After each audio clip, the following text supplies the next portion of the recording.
Nous sommes tous responsables du développement ou du non-développement du continent africain. Donc vous êtes jugés en fonction de ce que vous dites. Même dans le Coran, c'est marqué pour celles qui sont croyantes. Comment se fait-il qu'en Afrique, on nous enseigne encore sur Charles de Gaulle des choses bidons? Ni le blanc, ni le chinois est intelligent que le noir. Vous savez pourquoi j'ai parlé de suicide? Parce que tout le monde a peur de la mort.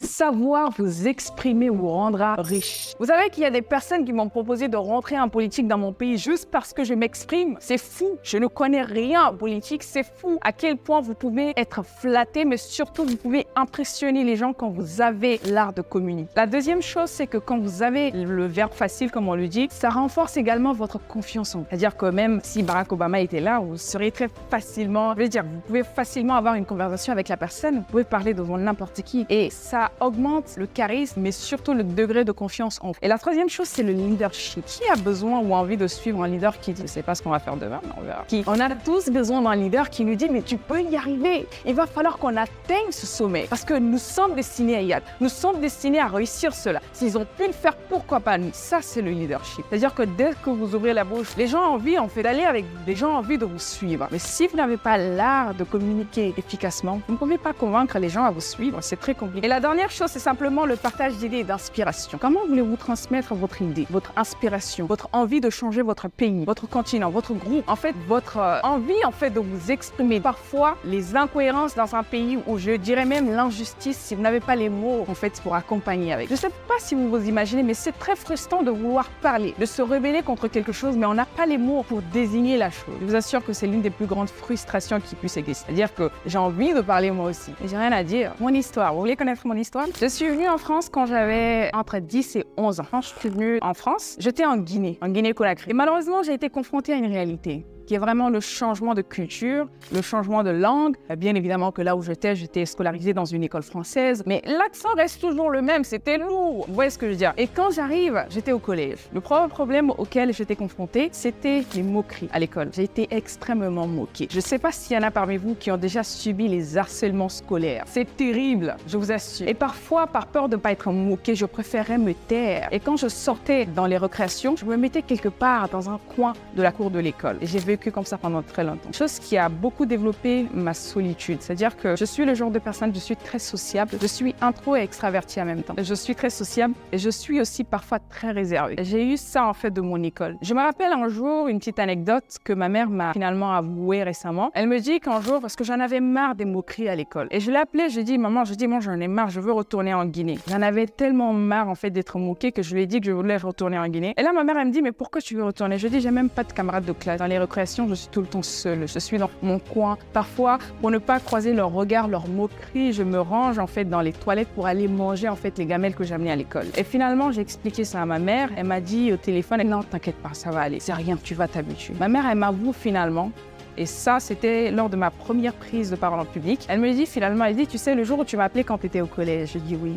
Ce jour-là, j'étais dans la cuisine. Quand je t'ai raccroché, j'ai coulé les larmes. C'est pour ça que même dans la plus grande des blagues, je ne vais jamais accepter que mes futurs enfants se moquent des enfants d'autrui. Parce que je sais ce que ça fait en fait. Même en étant grand, c'est insupportable les moqueries. C'est pour ça que je dis souvent qu'il est très important de développer son intelligence émotionnelle. Parce que si nous l'avons, on ne peut pas se permettre ce genre de choses. Si nous avons de l'intelligence émotionnelle, on ne peut pas se permettre de constamment mal parler dans les commentaires des gens sur les réseaux sociaux. Parce que ça détruit les gens. Et moi, j'avais deux choix. J'avais soit le choix de changer ma réalité, soit le choix de me mordre, donc de m'apitoyer sur mon sort et pleurer constamment, dire combien de fois les gens ne m'aiment pas, j'ai pas de camarades de classe. Étant donné que j'ai un caractère quand même très vaillant, finalement je me suis dit, non, c'est pas possible. Ils verront ce que je vais devenir. Ils verront ce que je vais devenir a tout changé pour moi. Ça a été le déclic. Et pendant les récréations de classe, j'avais une nouvelle résolution. Plutôt que de m'asseoir, de m'apitoyer sur mon sort dans les coins de la cour de l'école, je me rangeais simplement dans les bibliothèques. C'est là que je lisais. Je ne sais même pas ce que je lisais, mais je lisais quand même. Parce que pour moi, il était primordial que je commence à développer cette faculté, cette facilité de communiquer. Tu veux apprendre à bien parler, à faire des affaires? Tu veux te lancer par exemple dans la création de contenu, de gestion d'argent ou même comment se faire respecter dans son lieu de travail. Bref, tu veux donner des contenus comme ça? Apprends déjà à t'habituer avec Oumou. Ça va Oumou? Enfin, on Zoom aujourd'hui. Est-ce que je pourrais te donner des cours sur la prise de parole en public, sur ceci, sur cela? Tu donnes des cours gratuits. J'ai fait des masterclass, au moins 11 masterclass et tout était gratuit avec des personnes, des centaines et des centaines de personnes. C'était pour m'habituer vraiment à communiquer avec ces personnes. On dit très souvent que quand vous voulez apprendre un livre, vous voulez comprendre ce qu'il y a dans un livre, il faut étudier le livre. L'étudier, c'est surligner les parties les plus importantes, ensuite enseigner à quelqu'un d'autre. C'est la meilleure façon d'apprendre, l'enseignement. La troisième chose, c'est de pratiquer constamment. Beaucoup de personnes n'arrivent pas à prendre la parole en public simplement parce que vous n'osez pas pratiquer. Il faut pratiquer. Donnez-vous les moyens d'aller dans les conférences. Parlez souvent de la même chose. Une étude a prouvé qu'il faut 10 000 heures pour assimiler une compétence. 10 000 heures. C'est beaucoup, c'est énorme. Pour connaître chaque facette en fait de votre compétence, il vous faut 10 000 heures pour devenir expert dans ce domaine. La cinquième chose, c'est défier les soucis spécifiques. Ça veut simplement dire que d'oser aller en profondeur, d'oser dire des choses que beaucoup de personnes n'oseront pas dire, par exemple. Quand je dis, ça ne veut pas dire devenir, par exemple, insolent. Non, ça ne veut pas dire ça. Donc, allez en profondeur parfois de votre sujet. Osez parler des choses que vous n'entendez pas souvent. Ça fera votre différence et ça ramènera une marque d'authenticité vis-à-vis des autres. Ensuite, vous avez la visualisation de votre succès.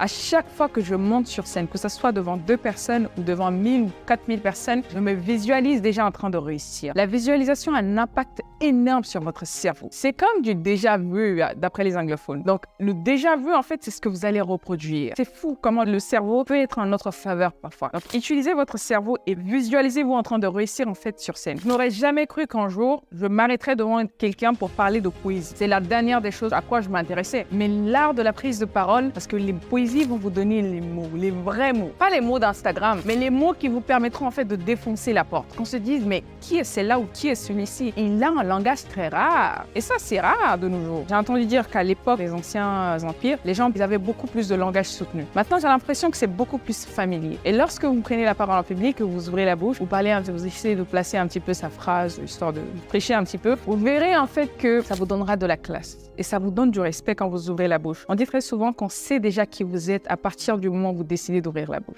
Donc, vous êtes jugé en fonction de ce que vous dites. Même dans le Coran, c'est marqué pour celles qui sont croyantes. Ce que vous dites, vous êtes jugé en fonction de ça. Donc, c'est très important de veiller sur votre langage. N'importe qui sur Terre, politicien, femme de ménage, enfin bref, tout le monde communique pour 2 raisons précises. Nous communiquons pour soit amener les gens à prendre de l'action. Je veux que tu fasses quelque chose, donc j'essaie de te convaincre pour le faire. Ou nous communiquons pour changer la perspective des gens. Je veux que tu changes ta façon de penser. Je veux changer ton opinion sur le pouvoir actuel. Je veux changer ton opinion sur le fait d'aller à l'école. Nous communiquons pour 2 raisons.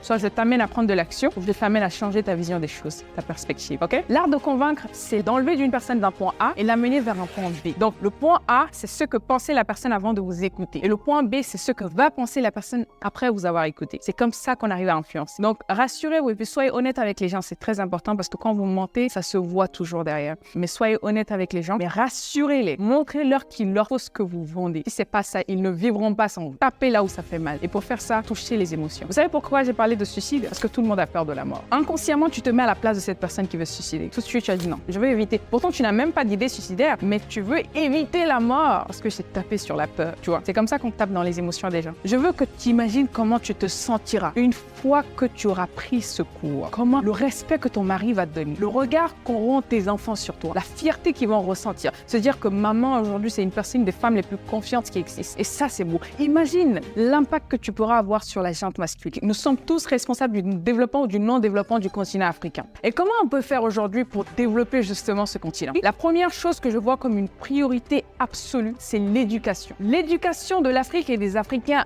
est à refaire. Il y en a qui se démarquent. Il y a beaucoup de choses qui commencent à s'améliorer, mais c'est encore une minorité par rapport au nombre de personnes qui sont en arrière dans la mentalité. Comment se fait-il qu'en Afrique, on nous enseigne encore sur Charles de Gaulle des choses bidons dont on n'a pas spécialement besoin? On aurait pu parler du roi du Maroc dans les livres d'histoire, des anciens rois du Maroc par exemple, ou parler des empereurs du Mali, de ces choses. Mais toutes ces choses, on n'apprend pas. Donc nous sommes encore dans le déni d'identité. La première chose, c'est vraiment de éduquer. Je pense que c'est important. Ce n'est pas par hasard en fait que j'ai décidé d'impacter à travers l'éducation dans ce que je fais. Je prône souvent l'éducation. Vous savez pourquoi les Chinois se démarquent des autres aujourd'hui? Je ne sais pas s'il y a encore un peuple plus éduqué que le Chinois. Donc il y a la chose qui fait que les Chinois se démarquent aujourd'hui, c'est vraiment leur éducation. Les Chinois, ils travaillent. Le Chinois est le seul peuple étant en Chine qui peut apprendre le mandarin, qui apprend ses cours, qui apprend l'anglais, le français et l'espagnol en même temps. Parce qu'il sait qu'il ira dans un pays travailler, ensuite rentrer dans son pays. Le Chinois est le seul peuple qui arrive en Afrique, qui ne fait jamais de marketing à la télé, mais qui fait toujours de l'argent. Mais nous, on est obligé de faire des conférences ou encore aller à la télé. Bon, il y a le nouveau lait qui vient de sortir. Mais le Chinois fait pas ça, mais pourtant, il attaque tout le marché. Et vous vous êtes déjà posé la question, pourquoi ça se fait? Parce que le Chinois est très malin. Pas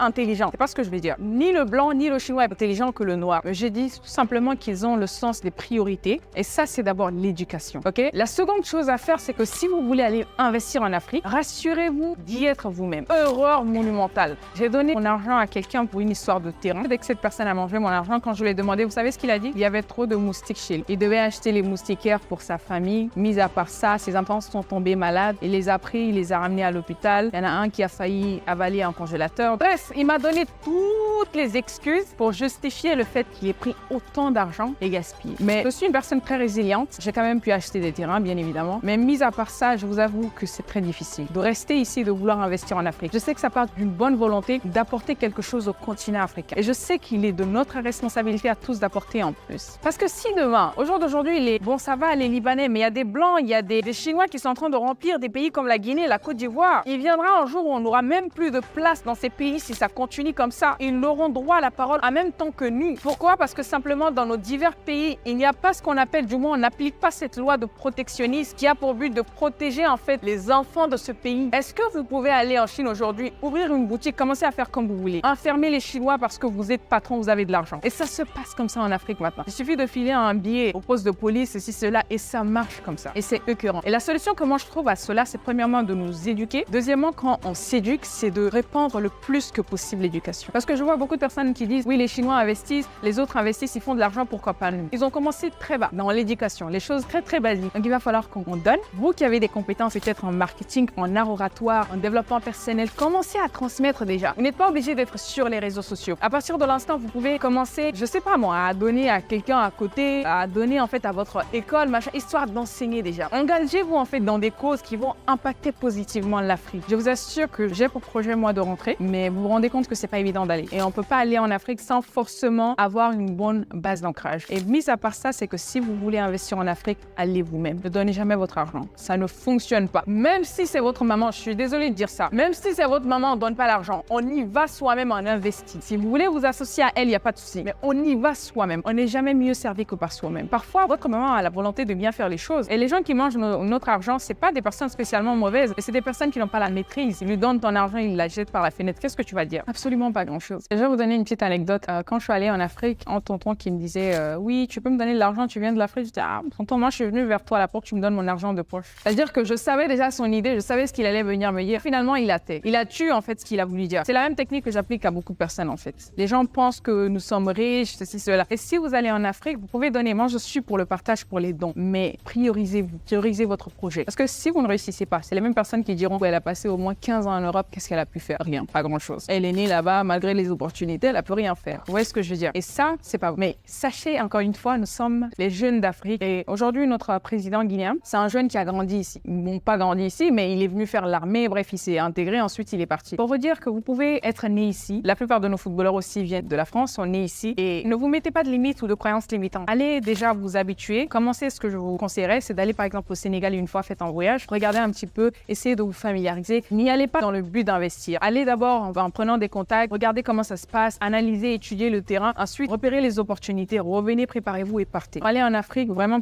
il faut aller petit à petit, tout ce qui va avec. Mais sachez que le monde avance. Et personne ne nous attend. Je le dis, mais c'est important. Nous sommes responsables du développement ou du non-développement de notre continent qui est l'Afrique. Et nous devons donner le maximum. Je suis ravie aujourd'hui de voir des jeunes qui quittent l'Afrique du Nord, aller par exemple dans des pays comme le Sénégal pour y investir. Je trouve ça très beau. Mais malheureusement, il y a encore plus de Blancs en fait qui vont s'installer. Et il n'y a aucune loi en fait qui dit que voilà, nous devons protéger les miens. Donc si nous ne faisons pas les choses nécessairement, bien évidemment, quelqu'un d'autre fera à notre place. On sera étrangers dans nos propres pays. Et je trouve ça très dommage. Donc soyez des femmes d'impact. Soyez des femmes qui vont changer le monde et qui vont d'abord changer leur continent. L'Afrique a besoin de tout un chacun de vous. L'Afrique a besoin de vos forces, de vos compétences, de votre vision. L'Afrique a besoin également de votre énergie, c'est important. Et je profite de l'occasion pour remercier Djamou pour ce qu'elle fait, pour le fait qu'elle arrive à rassembler toutes ces femmes ambitieuses qui ont également envie de changer les choses. Que rien ne vous limite, que personne ne vous limite. L'Afrique, c'est chez nous. Le monde vous appartient.